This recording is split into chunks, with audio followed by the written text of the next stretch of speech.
Hola, mi nombre es Miguel Ángel Ciancio Mutuberría y esta es una breve introducción sobre el encuadre de trabajo que vamos a sostener y compartir. Decirte que mi labor como terapeuta se encuadra en un modelo propio basándome en mis trabajos de investigación y sobre todo en mi tesis doctoral, en la que desarrollé un programa de intervención con objetivos de mejora en la inteligencia, el autoconcepto y los perfiles de personalidad. Pasemos ahora al modelo, el que representa una visión integrativa del desarrollo holístico del autoconcepto y el self. La orientación teórico-metodológica del modelo es integrativa porque reúne diferentes teorías de la psicología, holística porque el método procura tener una mirada global del ser humano y finalmente evolutiva porque toma en cuenta los cambios naturales que la persona atraviesa en toda su vida. Vamos a pasar ahora a la idea de autoconcepto.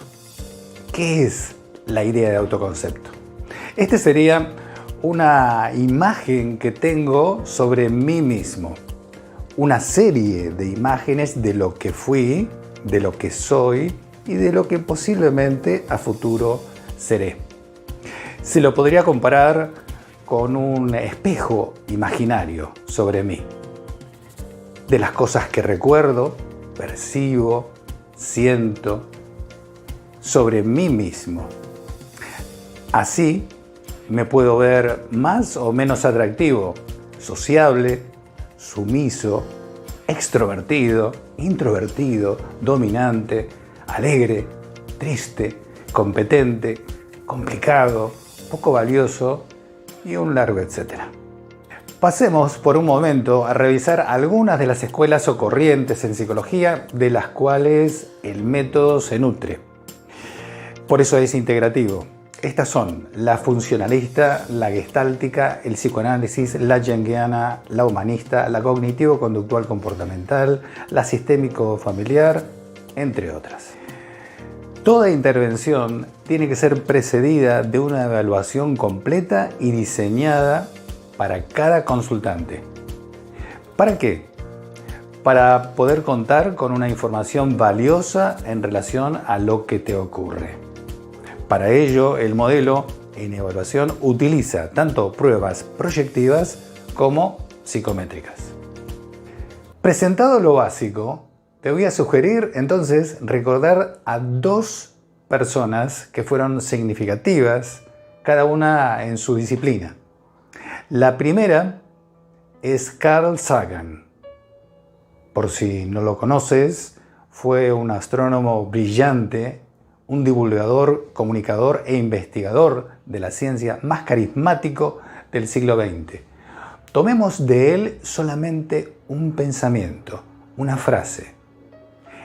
El árbol y yo estamos hechos de la misma cosa, decía Carl Sagan.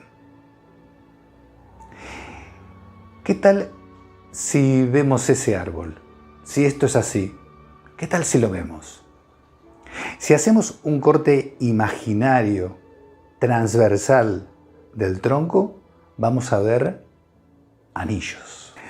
Esos anillos son como círculos concéntricos, parte de un mismo árbol, rodeando una centralidad y desarrollando diferentes dimensiones o áreas que no solamente tienen que ver con la edad del árbol, sino con su propia historia. Cada uno de nosotros podríamos ser, en cierta forma, parte de este árbol que describía Carl Sagan.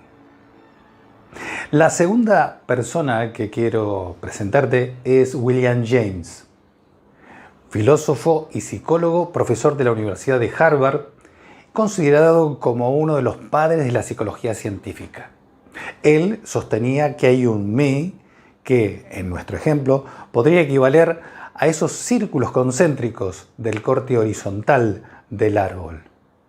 También diferenciaba un self o yo total, que siguiendo a nuestro ejemplo, hablaría de ese árbol total, desde las raíces hasta el último tramo de su copa. Esta sería una mirada vertical. Hay entonces dos dimensiones a tomar en cuenta, que no son antagónicas, sino que se complementan. Vemos entonces la horizontalidad y la verticalidad del árbol. El mí, la horizontalidad de los anillos, estarían conformados por pensamientos, emociones, sentimientos, percepciones, acciones. Es el objeto de estudio propio de la psicología científica. Cada sujeto, en términos únicos, va a elaborar y jerarquizar los anillos de su árbol. Así se pueden ver diferentes dimensiones de ese árbol. La primera, la dimensión físico-sensitiva. Se forma fundamentalmente durante la infancia, es decir, la apreciación, la experiencia subjetiva de la altura, la apariencia, el autoagrado, el desagrado, la percepción del funcionamiento del cuerpo, su aspecto y condición física. En definitiva, los límites autopercibidos. 2. La dimensión afectivo-emocional creativa. Es la percepción que tiene la persona de cómo se encuentra emocionalmente. Es decir, el saber que me siento alegre, triste, entusiasmado, deprimido, asombrado, miedoso, avergonzado, diferentes emocionalidades vinculadas a situaciones.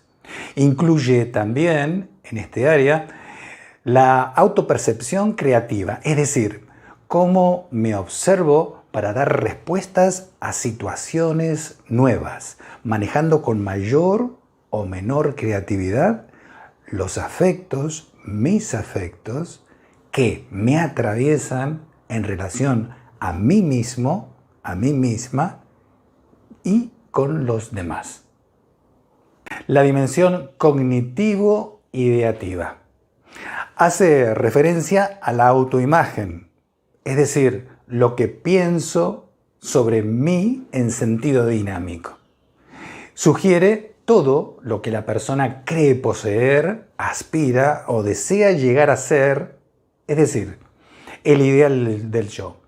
Incluye también las ideas sobre situaciones vividas, la lectura de la realidad y cómo la interpreta el sujeto. Fundamentalmente, cómo me pienso y cómo pienso a los demás.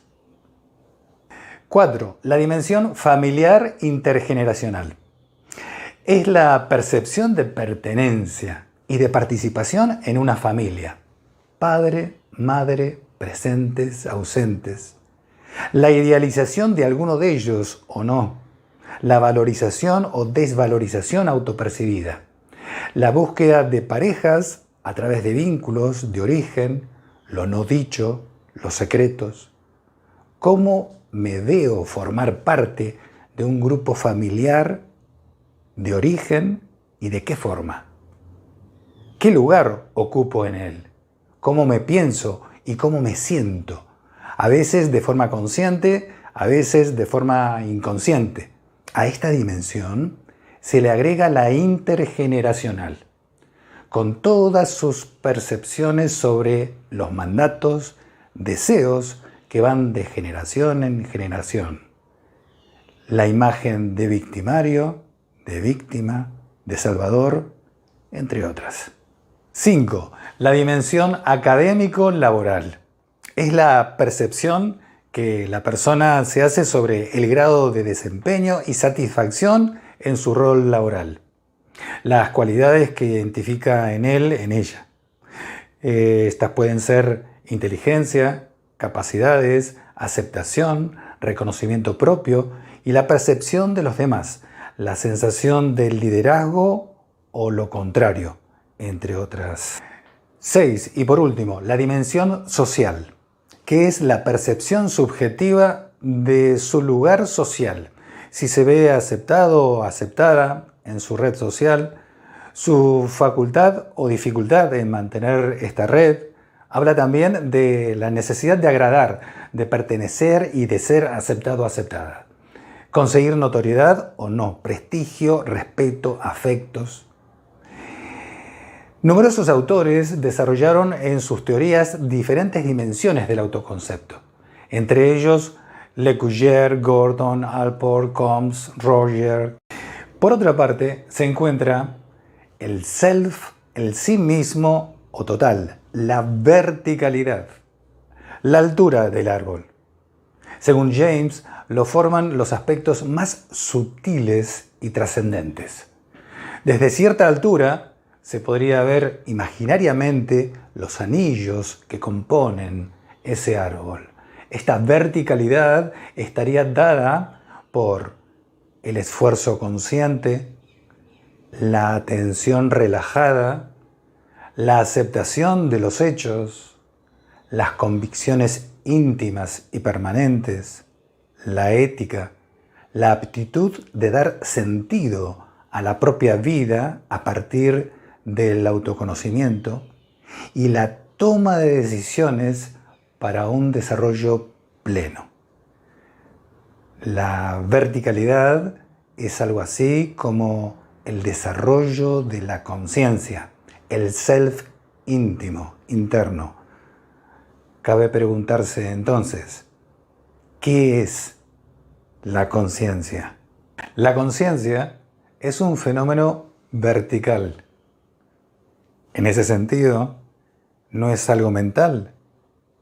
También se lo podría ver a modo de ejemplo como el lugar que ocupa un director, una directora con su orquesta desarrollando una obra musical, con los diferentes instrumentos que la conforman. Esta mirada al self interno está conformada por una práctica previa a esta obra musical. Forman parte de ella el conocimiento y la comprensión de lo que ocurre en la obra musical. A cada momento supone poder disponer de una distancia para convertirse en un observador consciente de lo que ocurre. Estar en el aquí y ahora. La presencia está en el presente continuo. Entender las relaciones de todos los instrumentos como director, como directora de su propia orquesta, armando el rompecabezas de la vida. Entender la propia música interna y sus resonancias. Cada instrumento tiene su espacio. Poder tomar decisiones desde una conciencia más allá de lo ordinario y de lo cotidiano. La conciencia del recorrido desde la semilla del árbol al árbol pleno, desde la articulación de los instrumentos musicales a la obra plena.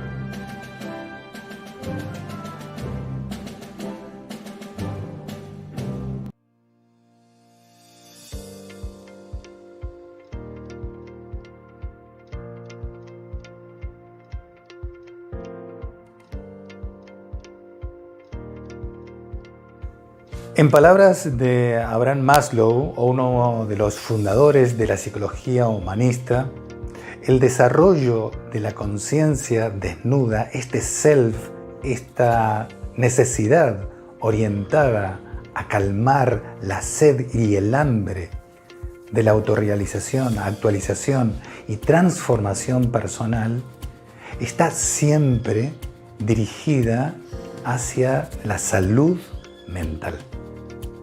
Un saludo muy cordial.